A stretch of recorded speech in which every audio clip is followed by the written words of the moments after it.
এক জঙ্গলে বাস করত এক কাক আর এক হরিণ। কাক থাকতো চাপা গাছের ডালে বাসা বেঁধে, আর হরিণ থাকতো সেই চাপা গাছের নিচে।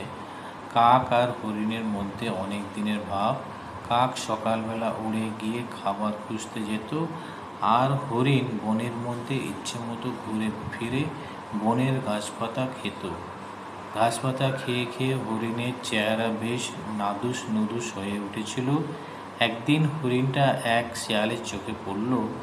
হরিণকে দেখে শেয়ালের খুব লোভ হলো।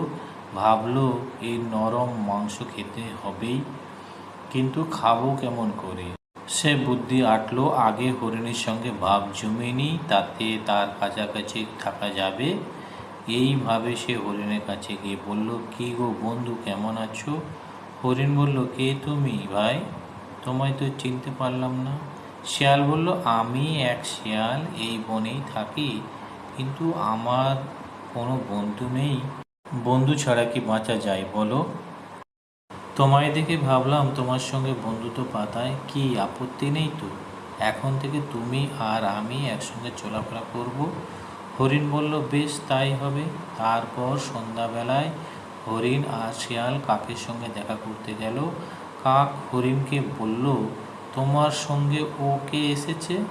হরিণ বলল, ও এক শিয়াল, আমার সঙ্গে বন্ধুত্ব পাতিয়েছে। কাক বলল, অচেনা কারোর সঙ্গে চট করে বন্ধুত্ব করতে নেই। কাকের কথায় শিয়াল খুব রেগে গেল, কিন্তু রাগ চেপে মিষ্টি গলায় কাককে বলল, ছি ভাই, এটা তুমি ঠিক কথা বললে?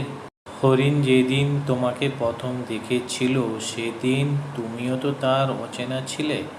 এখন তো দেখছি তোমাদের দুজনের মধ্যে খুব বলাবলি ভাব। তাহলে আমি কি দোষ করলাম বলো? হরিণ বলল, ঠিক আছে ঠিক আছে, এত কথা কাটাকাটি কি দরকার? আমরা তিনজনেই তিনজনের বন্ধু, কেউ কারোর শত্রু নয়। কাক বলল, ঠিক আছে, তবে তাই হোক।